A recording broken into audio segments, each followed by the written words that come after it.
Barusan kemarin proses politik sudah selesai, APBNP diketok. Sekarang amanat tanggung jawabnya sudah diberikan ke kita. Sekarang adalah waktunya untuk eksekusi dengan barisan yang tertata rapi dari kementerian yang sudah sangat berjasa untuk Indonesia ini. Ini Bapak sekalian salah satu kementerian saya sering sampaikan, Abah Iwan di tempat ini Abah Iwan. Itu kenapa Abah Iwan bisa duduk di sini? Karena terdidik. Dan rancangan pendidikan itu ada di tempat ini. Prestasi-prestasi luar biasa, seringkali kita tidak tengok.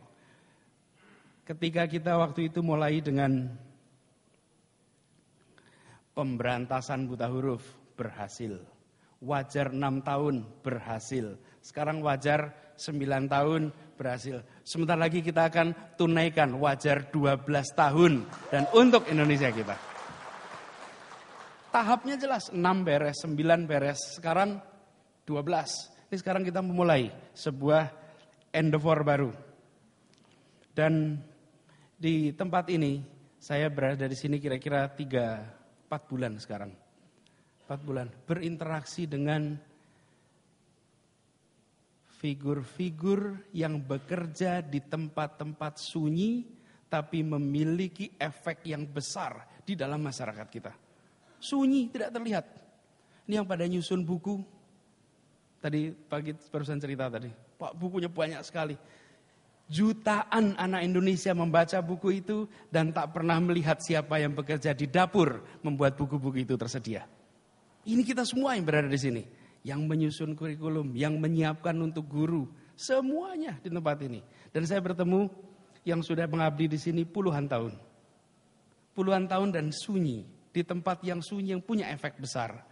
Bapak Ibu sekalian, kita harus bangga di kementerian inilah hulu untuk kemajuan Indonesia. Kita boleh bersyukur dengan itu. Jadi hari ini kita akan mulai sebuah tahap baru, ya 1 tahun ke depan. Abah Iwan diundang, beliau orang yang biasa bekerja bersama dengan orang-orang yang sunyi juga. Nanti kita dengarkan ceritanya. Kita ingin dengarkan cerita perjalanan hidupnya. Karena perjalanan hidup, saya ingin garis bawahi, menjalani, saya sering katakan, beda dengan mengalami. Nanti kita lihat, ambil hikmahnya. Kami sering mengundang Abah Iwan setahun 2 kali. Setiap kali sebelum pengiriman anak-anak, selalu kita panggil. Kenapa? Saya ingin menggarisbawahi, perjuangan itu sering kali kita harus geser. It is not about me. Ini bukan tentang saya, ini adalah tentang Indonesia. Saya ingin ceritakan sedikit saja sebuah pengalaman.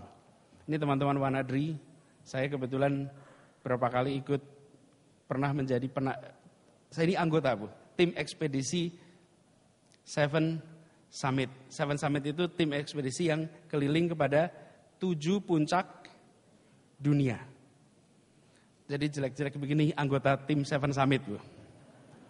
Tapi bukan ikut perjalanan 7 summitnya. Saya bagian jaga gawang di sini. Tapi saya ingin ceritakan satu ketika saya sedang berada di Amerika. Kebetulan waktu itu menjadi visiting fellow di Stanford. Tim Seven Summit ini barusan turun dari gunung apa yang di Kanada? Elbrus. Habis turun dari Elbrus. Mereka sampai di San Francisco. Stanford itu kira-kira mungkin 45 menit dari San Francisco. Konsul San Francisco itu telepon.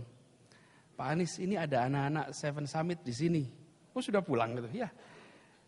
Mereka sampai besok.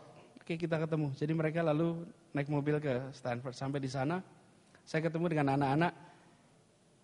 Ini jumlahnya 5 orang kalau tidak salah. 6 orang. Barusan turun dari puncak Elbrus. Ketinggiannya berapa itu Elbrus itu?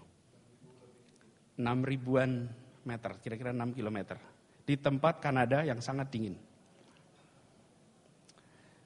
Sampai di situ kita bicara, saya tanya pada mereka, gimana perjalanan kemarin, siapa yang sampai ke puncak? Terus disebutkan ini 4 yang sampai ke puncak. Ini yang satu, saya tidak, Pak. Kok bisa? Berangkat 6 orang naik ke atas. 6 orang ditemani dengan 2 pemandu. Kalau 6 orang berangkat ke atas, 2 pemandu, ternyata yang satu, 5 itu tim, yang satu adalah wartawan.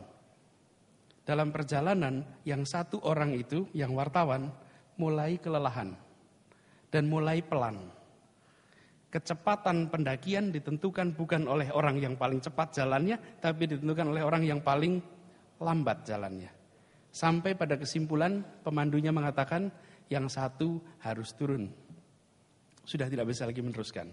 Ketika tidak bisa meneruskan, 5 pendaki ini dengan 2 pemandu, 1 turun tinggal 4. 4 itu hanya bisa ditemani oleh 1 pemandu.